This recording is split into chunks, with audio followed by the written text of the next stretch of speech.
So Chris Eubank Jr., I cannot say it more clearer than that. Please, brother, get your dad in the corner, pick up the phone, amend it, because you've only got one father. And I've had the same experience, not necessarily with my father, but with my mother. And that's my mum. My mum gave birth to me. Any beef has to be squashed. It's your father, it's your roots, you know, and go back and make up with your father and let's get a cracking fight. It's another band. All the Muslim cars now with your bag it up. Light up my card with a sweet one place. Someone flicks me a bag it up. Say, oh, it's another one. It's another one, yeah. It's a full strand, yeah. Oh, it's another one. It's another one, yeah. This is RiKO boxing with, oh my gosh, look at this man right now. Let's go on. The man who is training possibly the future undisputed light heavyweight champion of the world, Anthony Yarde, with a plethora of other people that you are managing. I give you Mr. Tunde Ajayi. Tunde, how are you?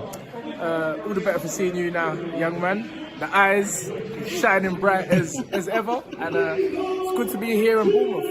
I didn't really think I found myself in Bournemouth, but it just so happens that young Samantha Condev, someone 12 years old, I've trained her since, or I've helped train her since she's been 4 years old. Remember, she used to go, her dad is my best friend. She had an amateur fight today in Bournemouth. Big up Body Snatchers Gym, and well done to Sam. So I was on the way here, I spoke to George Warren, and he goes, "You coming to the show tonight?" I said, "What show?" He said, "Bournemouth." I said, "What?" Wait, did you just come here like on a random. I was looking for Pat Barrett, but no, he's not even here. Well, Tunde, I am a resident of Southampton. Yes. Obviously not too far away. You are more than welcome anytime in the bits, as the kids would say. Yes, sir. But congratulations is in order, I have to say. In terms of Yarde fighting Lyndon Arthur, some people might, there's this or whatever like that, but I feel like this is the perfect fight for Yarde going into what might be incredible for him. I don't know if you can say what might be next for Yarde, because I know you are a professional, you only want to focus on your opponent at the time. But if you did have somebody that you guys would prefer or like or what have you, who would that be? Well, listen, without saying too much, as you know, you got it right the first time. I don't speak about more than, or I don't focus. Let's say I don't focus, not necessarily not speak about, but I don't focus on more than what's in front of me. But listen, let's put it this way: after the fight between, because obviously you're talking about Joshua Boatsi and Cannon Smith, and after the fight between Artur Beterbiev and Dimitri Bivol, Mr. Warren was on the phone to me straight away. Oh, was he? So I can say that obviously there wasn't anything to amend, as it were, but you guys are Queensberry. Listen, wait for the announcement. No, I'm not saying nothing. Anthony hasn't said nothing other than what I'm about to say to you. Okay. We do not discuss any form of business until it's done. Same like posts. You won't hear us talking about a post of a fight until you see us post it. Then you should know for sure what's going on. And I feel like with this situation as well, until the announcement, just wait and see. But first things first, April the 26th, a show promoted by Turkey Anna Sheikh, Ring Magazine, Ben Shalom, the one and only Ben Shalom. Oh yes. Yeah, and Eddie from Matchroom. Well, can I ask you a couple of questions about some stuff today? I mean, there's been this might be one of the greatest media weeks in terms of boxing that we've had in a long time. Yes. There's a massive fight today. I don't know if you know about this one. Eubank Jr. and Conor Benn. Okay. What? It's been exciting. Exciting. Is it? I actually have a special guest for Adam Smith today. Yes. He's a fan of cream eggs. Okay. Come on. Tunde, what did you think about the whole experience? Well, I'd like to specifically ask you on that. Well, I mean, listen, it's a business. It's about marketing. We can't complain about fighters being boring prior to getting to the ring, and then when there is some excitement, we start complaining. To me, that was perfect way to sell the fight. Yeah. Nobody got injured. There was no egg flying into eyeballs or anything like that, although it might have dripped down his eyeball. But I just think it was fantastic. Remember, Chris Eubank Jr., I heard the term or the word premeditated, and that's good. That's what you got to do. You got to, you know, he's following his father's footsteps. He's a showman, and that has seemingly helped sold the fight out. So I ain't got no complaints. It was all entertainment. Every single one of us, if we never saw it live, we heard about it. We got a text from our friends. Even our mothers was texting. Even my dad messaged me from Nigeria. He said, what is the matter with that?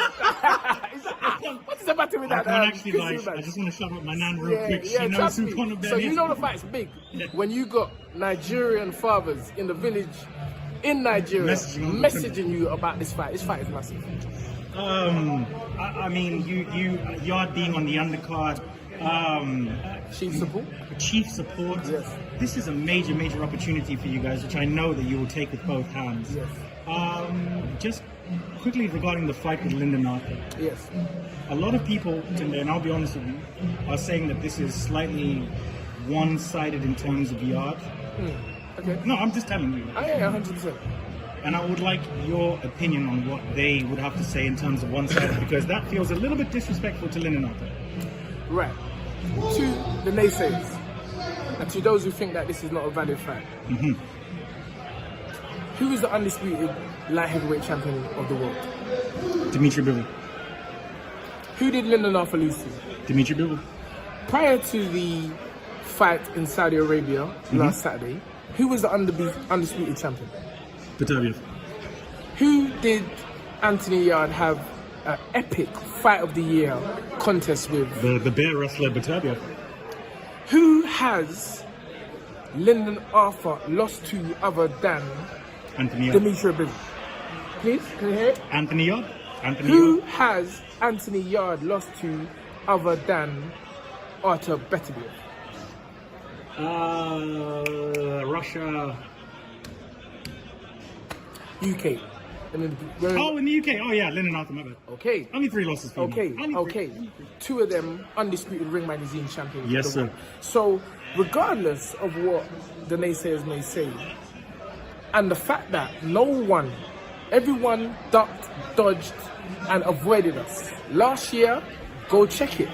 We was offered the Callum Smith fight. We said yes, please. Yeah. Not yes, sir. Yes, please. Last year, 3 occasions, Joshua Buatsi had the opportunity to fight us. Yes. What did he do? He went elsewhere. So all I'm saying is Lyndon Arthur is the only guy worthy and with big enough kahunas to step up and face Anthony Yard. And this is a real trilogy. Yeah. This isn't a trilogy where, I don't want to be disrespectful, where Tyson Fury fought Derek Chisora 3 times and we knew who was going to win all 3 times. Whether I have my own thoughts and opinion on the fight, which is what's going to happen in this particular fight, Lyndon Arthur can proudly still say he has a win over a man who's only lost against 2 undisputed champions. It's a fact. So I'm not preparing for this fight thinking about the past. I'm preparing for this fight as if Lyndon Arthur is going to be the best Lyndon Arthur we have ever seen. And so I'm going to be the best Tunde Ajayi, and I hope and I know and I will see the best Anthony Yard. And I feel that's the best way to answer the question. I'm not going to lie, you are one of the best. You might be we might see Tunde the politician very soon in the business. But Tunde, I just want to say thank you so much. You're always giving me your time. It's extremely valuable for myself and so many other boxing fans. Is there anything that you, on behalf of obviously your man and your gym and your, give us some of the people that you are training, some people that we need to look out for, and the last message from a Tunde Ajayi trainer? I'm going to leave that for another episode. Okay. But I want to go back to the actual fight and a message for Chris Eubank Jr. Yes, sir. Please. I'm saying, I know Chris doesn't want us to say he's going to win the fight based on just his size. And that there is a skill factor here, there is an experience factor here. But what turns this fight into an even fight now? I didn't have it as an even fight. I just think Chris is too skilled, too experienced, too big,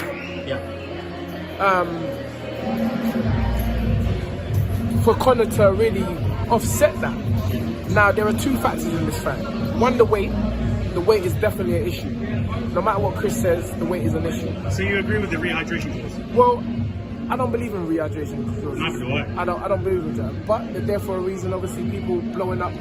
I don't know if putting on 20 pounds actually favours a fighter. I don't think it does, because we only need to look at the career. I've always said, like, people could say, you know, you go from middleweight 160 to 168. Yes. You know, I mean, in the lower, some are even separated by 5 pounds to me. Yes. I can't see 5 pounds. I mean, skills is skills, but you definitely feel it when you're in there. What? So you definitely can feel weight advantage, but skill advantages. If you got skills, you got skills. But as going back to the point, I feel that what levels this fight up is the 2 points: the weight and the fact that Chris Eubank Jr. hasn't got his dad. You need Chris. Look at Uncle Tunde's talking to you. You need to get your dad in the corner. You are really handcuffing yourself by not having your father in the corner. Whatever disagreement you got, that's your dad. That's your dad. I'm Nigerian. It's not even old school. I'm Nigerian. You might have You know, I'm moralistic. Honor your mother and father that your days are long. Yeah? You are standing on the foundation of your father. You're standing on the foundation. You're going to go and make peas based on your father's name. Because, let's get it right, it's not really your name, it's your dad's name. Yeah. It's your dad's legacy. And whatever your father says must go. That's the school I'm coming from. And I feel that Chris Eubank Jr., early on in his career, he was modelling himself for Floyd. His dad didn't really like that. But guess what? If you still want to model yourself for Floyd, the money, the car, the blings and what have you, do what Floyd done. He was the bigger man in the disagreement with his father. He made up with his dad. And that's why he's blessed. 50-0, had his dad in the corner when all said and done. So Chris Eubank Jr., I cannot say it more clearer than that. Please, brother, get your dad in the corner, pick up the phone, amend it, because you've only got one father. You've only got one father. And I've had the same experience, not necessarily with my father, but with my mother. And that's my mum. My mum gave birth to me. Any beef has to be squashed. It's your father, it's your roots, you know, and go back and make up with your father and let's get a cracking fight and an even fight, because it's your blood. Yes, sir. Ladies and gentlemen, we have one of the greatest trainers out here in Europe, possibly America and rest of the world, Tunde Ajayi. You may have the future undisputed light heavyweight champion on your hands. I wish you the best of luck. Thank you so much for being so complimentary and just such a gentleman every single time. Tunde, is there anything that you know, just to say goodbye to the fans or anything? Yeah. You know what it is. I've always got something to say at beginning, middle and end. And that is, everyone in the whole wide world, dream it, believe it, become it. This is Ricco Boxing with iBoxingHub with Tunde Ajayi, one of the best trainers and speakers out here. True politician. Thank you so much.